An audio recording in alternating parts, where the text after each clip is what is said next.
amazing Welsh organisation. Just going to tempt you with one more.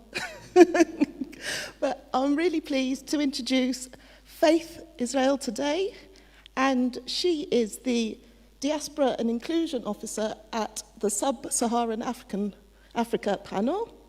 Oh, I'm just going to check I said that right. Yes, Sub-Saharan Advisory Panel, sorry. who work closely with Welsh Government, with Fairtrade Wales, and she's going to talk to us about global solidarity. So, thank you.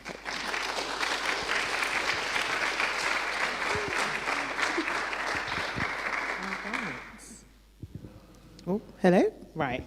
Hi, everyone. Hello. I'm Faith, if you didn't catch that already. I just want to say firstly, actually, thank you for having me here. I've been having a great time listening to all the talks and our interesting quiz we had yesterday. That was really fun lyric round. I want to say a big thanks to everyone that helped organise this. It's been amazing. So as you have kind of heard just now, I work for SSAP, which is the Sub-Sahara Advisory Panel. And it's an organisation that was started in 2009 by members of the diaspora community in Wales who were really passionate about international development, and they wanted to come together and pool their skills and their experiences to better help the sector, as they were uniquely placed with lived experience of the African continent. And so that's how SSAP started, and we joined a partnership that you may or may not already know, which is Hub Cymru Africa. I think some of you might know of one of our partners already, Fairtrade Wales.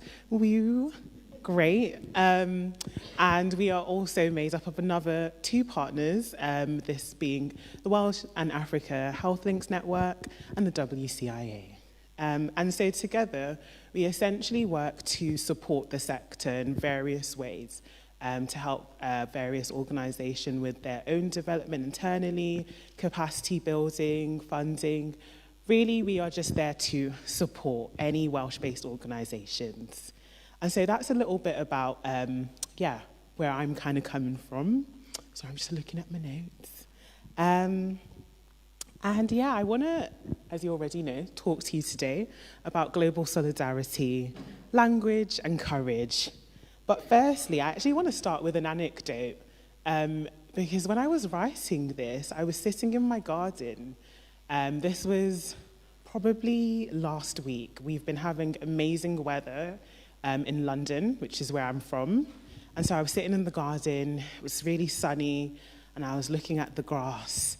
And I remembered this article that I'd read a couple days before about why you shouldn't cut your grass in May, which I found really interesting because I've not heard of this before. So the article was essentially just saying, leave your grass to grow because there was going to be more flowers for pollinators, and we know these are our friends.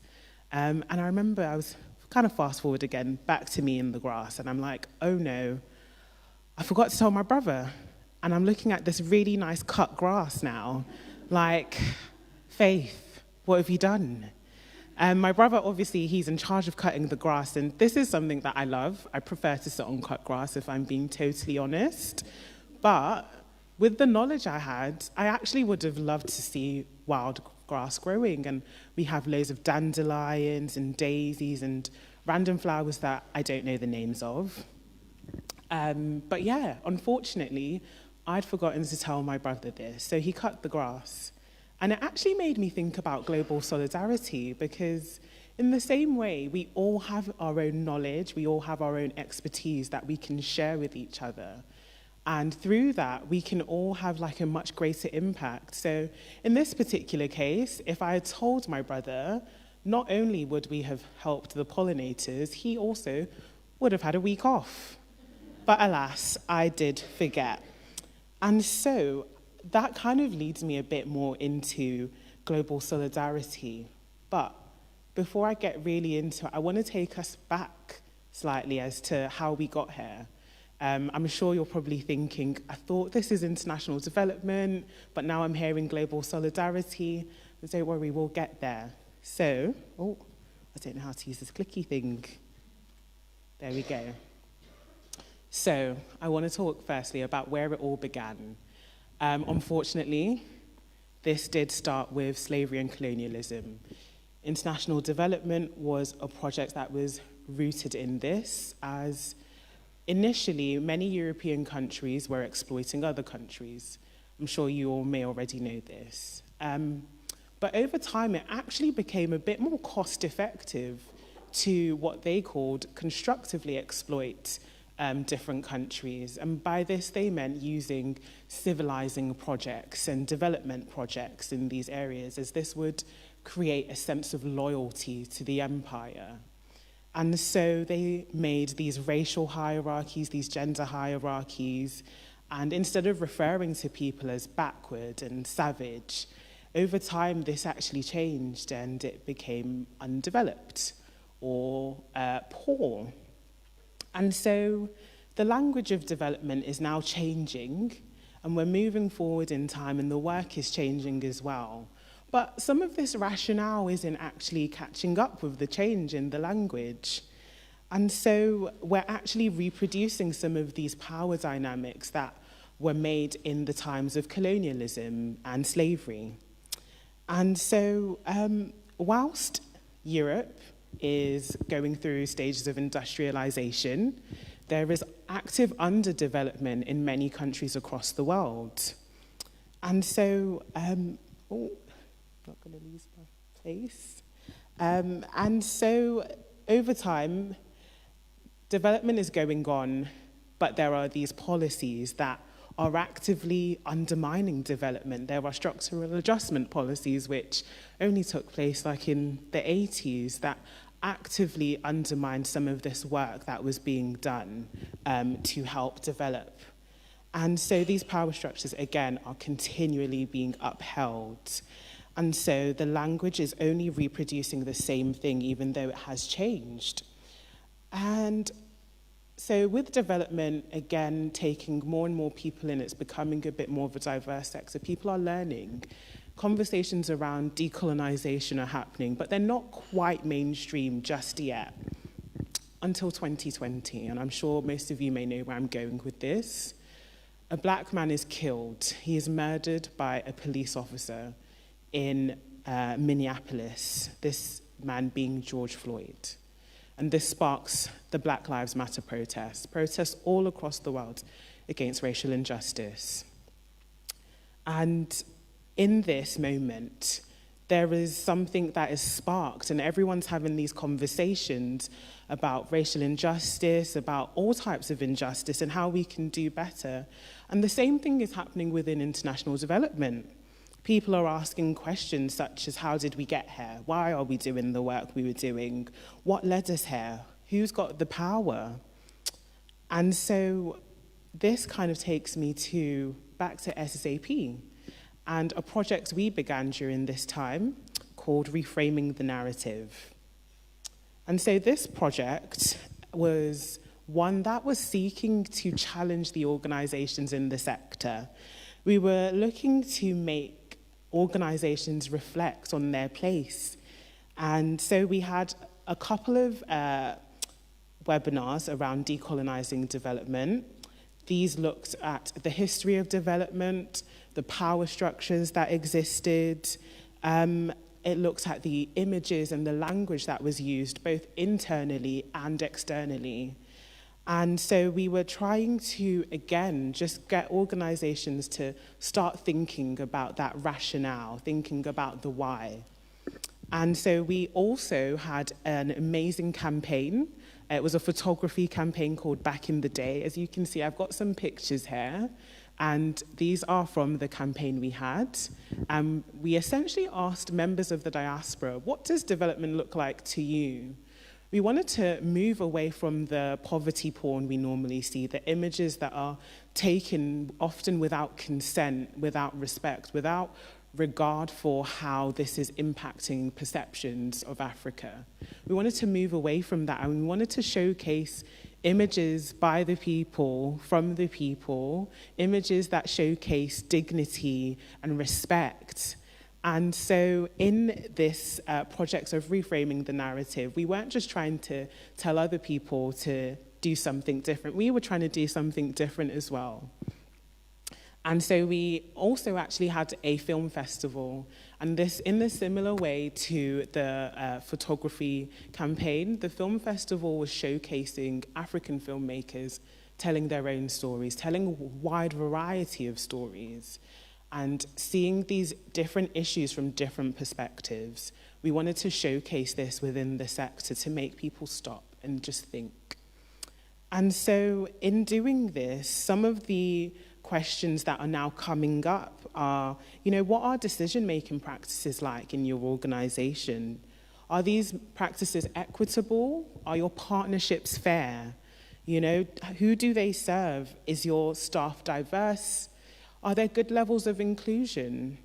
Where maybe it's a small team and perhaps the team isn't the most diverse team, are you seeking to understand those lived experiences of people? Are you listening to them? And so through reframing the narrative, these questions are now kind of coming up a bit more and a bit more. And so again, in doing this, we were starting to move from just international development, but towards global solidarity. Global solidarity being a partnership. It's saying, I'm standing with you, I'm seeing you and I'm listening to you. And together, we're going to try and do something that is going to make the world just a little bit better. Not any big ideas, not any I'm going to save the world, but we're going to work together and we're just going to do something to have a bit of a positive impact. And so we are now moving towards this listening, this starting point of what do you need? How can I help you? This is what SSAP and HCA are trying to do more and trying to inspire others to do. And so through global solidarity, we are now trying to encourage partnership working, equitable partnership working. And I think especially coming here and seeing all the amazing work that you all do, it's just so, it makes me smile, I love it. It makes me so happy because prior to actually coming to SAP, I worked in another diaspora organization which focused a lot more on trade and its impact, and seeing the amazing work you guys do to help people, not just in giving aid, but in saying, actually, we can work together and you can do something that's of value and that's going to help you, and I can do something that's of value and that's going to help me. And together we can have this positive impact. And so being here is just, it's been really inspiring. I've really loved just seeing what everyone does and the things you all make. It's great. And so essentially, seeing this, it's beautiful because it's like I'm now seeing the level, the playing field becoming a bit more level. We're moving away from that aid focus, that donation focus, and we are practically standing in global solidarity with people around the world, not just focusing on ourselves as individuals, but saying that this work we do is communal and we want it to be positive for everybody involved. And so global solidarity doesn't actually focus on any single issue. It doesn't pick one. It says they're all interlinked. My work, whilst it might not be the same as your work, there are points that perhaps we can work together on, and we can say, okay, I can bring this knowledge that I have, you can bring this knowledge that you have, and let's work on something and actually, move forward together.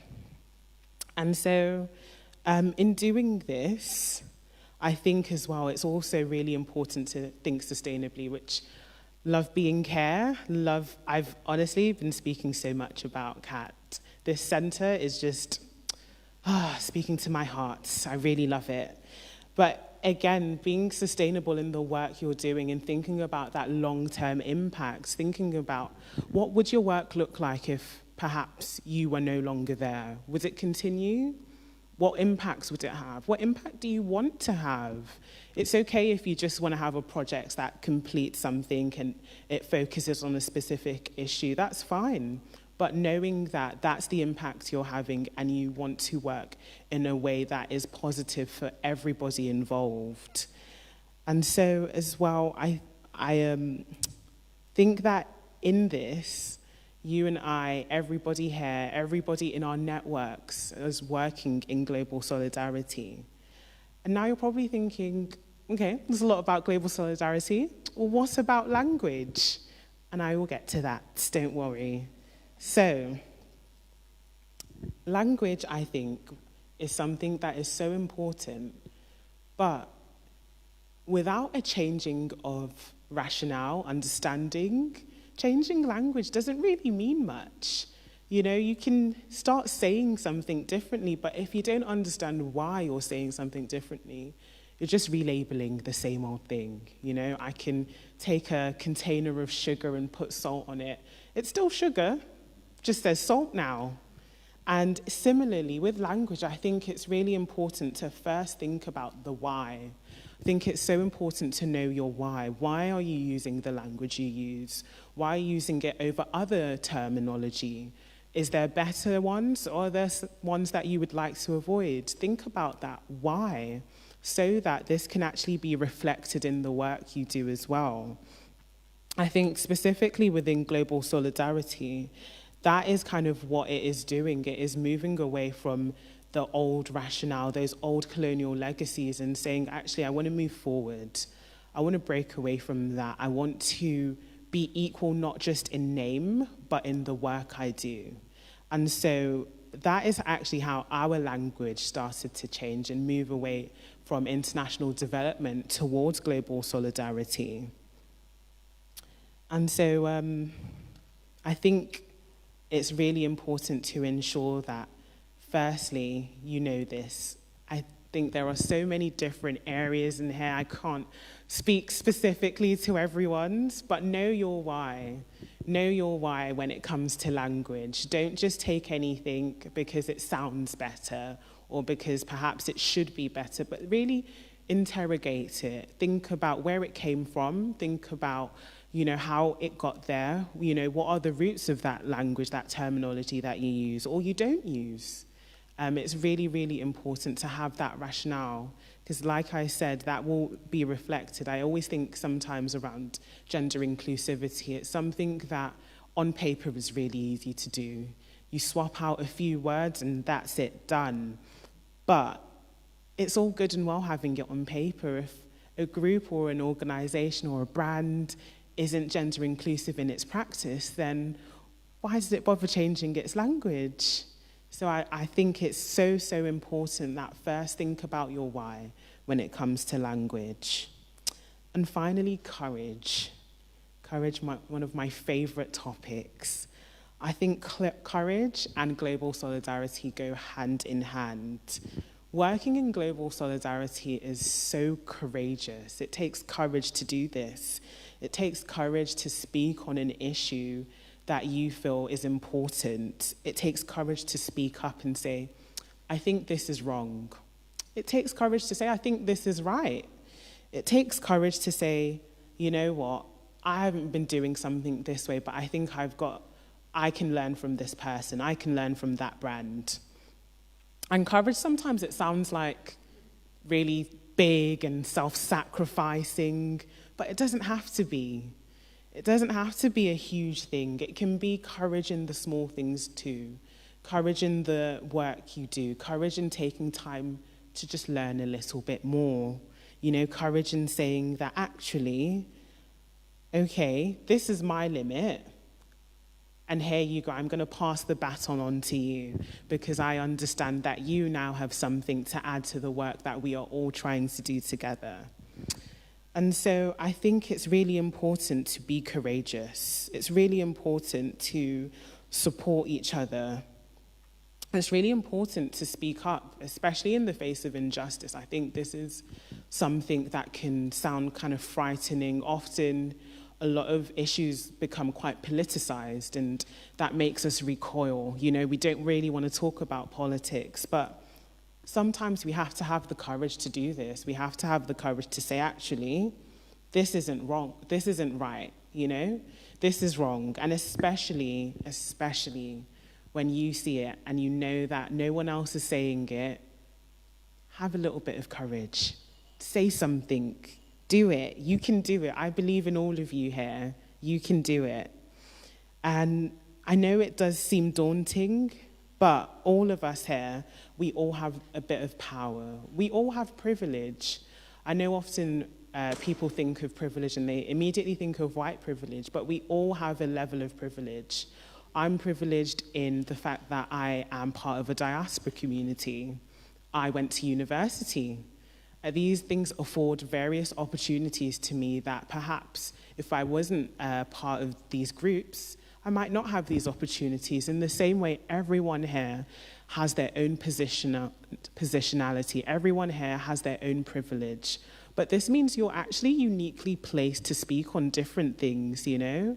You're uniquely placed to use that courage and say, actually, this issue, I think we need to talk about it. We need to work on it. We need to do better. And so courage is something that I think we all need to have a little bit of. And if you don't take anything away from this, if you haven't listened to anything, I know I've been talking a lot, but if you take nothing else away, please take this.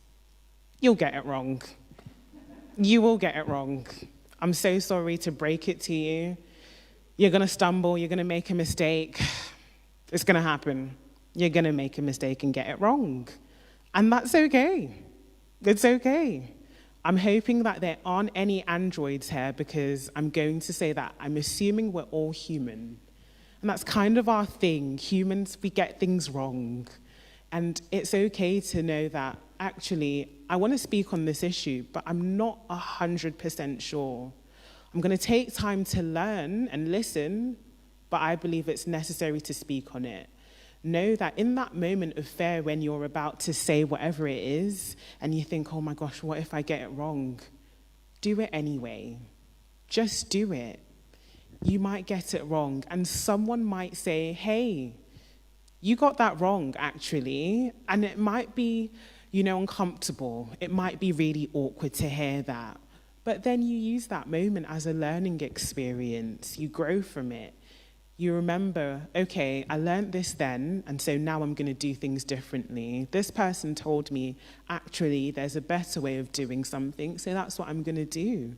It's okay to get things wrong. I think sometimes in being courageous, sometimes we're about to do it and then we stop. Maybe we saw somebody else and perhaps on social media they were called out and now we're like, oh, I don't know if I want to speak on this issue anymore. No, just do it. Just do it. Be courageous. Know that I might get it wrong and that's okay. Because even if you get it wrong, that's a moment of learning. That's an experience that you can then share with someone else. And you can stop them from getting it wrong and hopefully vice versa. So be courageous. Don't be deterred. Don't be afraid to say this is wrong or this is right. Don't be afraid either way. I really do believe in everybody here. I think that actually so getting back to that anecdote that I had at the beginning about the grass, in that moment, I felt really bad, not because I was angry at my brother or anything. I felt bad that I had this knowledge and I didn't share it, and now look what happened. The grass has been cut. The bees aren't going to have food. What am I going to do? I was so upset with myself. But it's okay. I got it wrong. I made a mistake. I forgot. I'm going to remember this because I care about the bees. I'm going to write it down next time. I'm going to put a reminder on my phone and I'm going to say, okay, on tomorrow, I'm going to tell my brother, don't cut the grass when you're about to cut the grass. I'm going to share the knowledge I have. I'm going to share the information I have with him so that he can do better and he can go forward and not cut the grass in his own garden as well. And so that, again, kind of goes all the way back to global solidarity.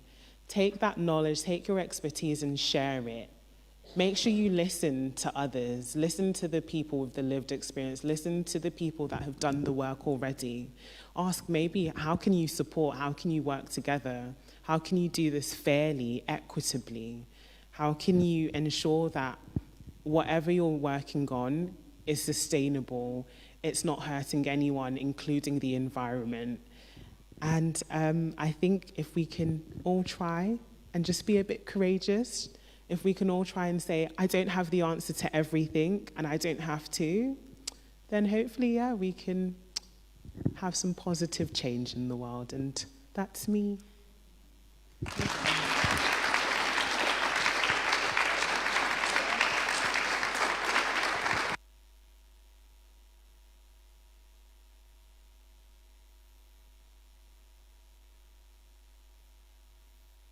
Much faith that, you know, as the last talk, oh, sorry. Oh, maybe I have to switch off. Apologies. I think it's just the switch at the bottom. Thank you. Yeah, as the last scheduled talk of the day, I think we couldn't have ended on a better note.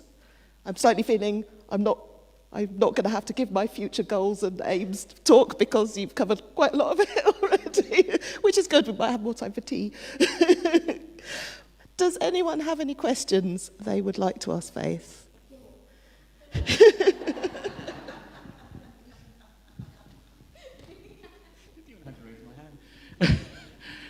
Hi. Hi, Faith. I absolutely loved your presentation. Brilliant ideas, and we do need to get the narrative, start a different narrative, as opposed to what has been going on, and it has strong links to colonial past. However, when you were talking about it, I remembered a campaign, because I'm from India, and a few years ago, the Indian government decided to have this campaign of India Shining, which completely ignored 80% of the population which was not shining, not reaping the benefits of the things happening in the cities. And the result of that is that we are still seeing masses of poverty, inequity, social injustice, lots of problems. You name it, we have it there. But it was because of that campaign that these were ignored. So is there a middle path? And so that's one question, and I'll add on to this question.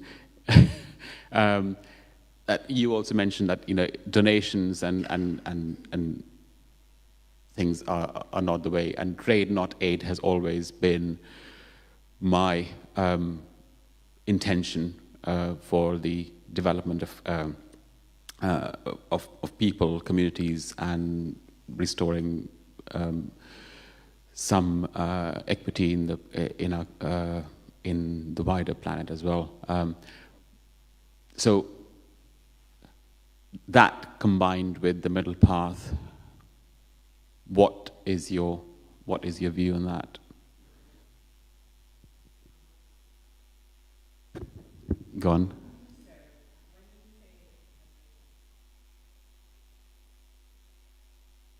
Right. So if you change the narrative to, like I mentioned, the happy, smiling people, there is no poverty, people are great, and I'm just thinking about that India Shining campaign that happened and which completely ignored the problems that were there, because of which we are still reeling under all of those problems. But there has to be a balance, hasn't there? Yeah. Thank you for that clarification. I think in finding a middle path, I think one of the things that's really important is ensuring that there isn't a single voice. There isn't a single source of information, but we are listening to everyone. Everybody has a voice, and some people are unfortunately silenced. Some people's voices just aren't as loud. And it's making the effort to listen to as many different perspectives and voices as possible. And I think in doing that, you kind of create the middle path that I think you're speaking of.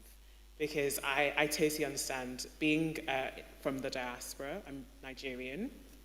Much of Nigeria that I know and have seen is probably not the Nigeria a lot of people who aren't Nigerian know. It's really fun if you're young and you want to just like party. It's a great place to go just to party. But often we hear stats such as, you know, it's got the highest poverty levels, one of the highest poverty levels in the world. But that is actually true as well. And these things do coexist simultaneously, and it's ensuring that you aren't just focusing on a single thing, you're not just focusing on a single issue, but you're listening to everyone, or as many voices as you can, and saying, okay, this exists and that exists, and they exist simultaneously, but how can we bring these two groups closer together? How can we ensure that there isn't as much poverty, there isn't any poverty? How can we decrease the social injustice? And how can we also enjoy and party? You know, it's saying that we can do all of those things as well. So, yeah, thank you for your question. I hope that was a sufficient answer. Right answer. Does anybody else have any questions? I'll come back in. So that now someone over there. Yes, I knew it'd be someone over there. And I still don't have my phone on me, so I'm not keeping track of my steps. Thank you for that talk. That was really, really good. I understand that you prefer trade, i.e. the sending of money and the returning of goods, to charity, i.e. the sending of money with no expectation of return. And I understand that you also see charity maybe as a bit of an extension of a colonialist thinking. I personally think that charity is really important, and that we give without expecting any return, and that in particularly it's a really strong way to help the poorest who cannot always send something in return. And I think that when we do trade or when we give people charity, we need to be certain that that's a dignified exchange, and that we take everybody into consideration, and that we work with humility. But I'd like to know a little bit more about your aversion to just giving with taking nothing in return. I want to apologize. I don't actually have any aversion to the concept of just giving. I love it. I love presents. I love it. I love the idea of just giving someone something because they need it, because they want it. I unfortunately do think that we don't live in a vacuum where we can just do things that are in and of themselves good. I think that unfortunately those legacies that I spoke of do exist. And so there is a balance that needs to be found. And I do think that charity is important. I think that we need to think both short-term and long-term.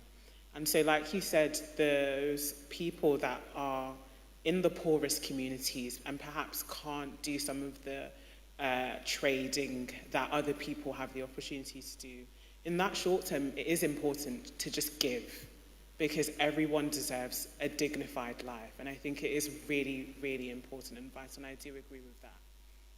But I also think it's important to challenge how they got there, what systems led to those conditions to the point that they are living in poverty and starving. I think it's really important to think not just of if you will, the symptom, but what's the root cause of this?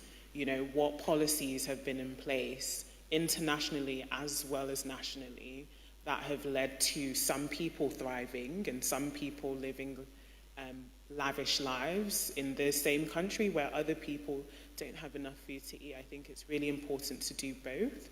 So I think charity is important and trade is important.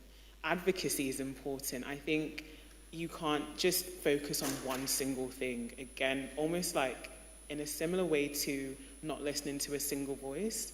There isn't a single silver bullet that's going to solve all our issues.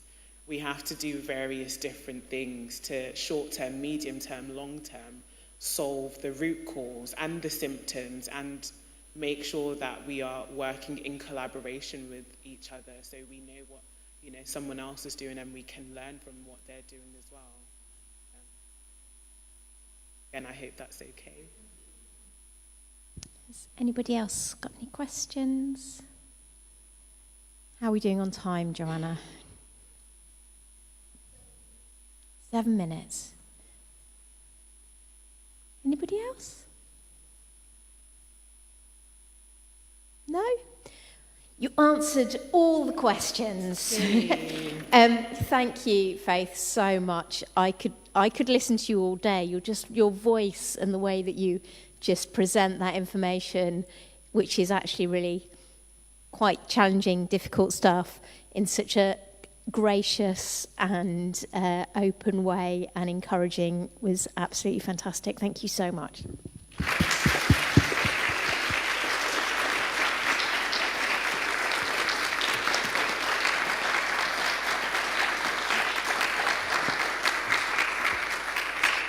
So before lunch, which is in probably 6 minutes now, couple of quick announcements. There are still copies of the annual report. Please can someone take them because Julia spent a long time printing them.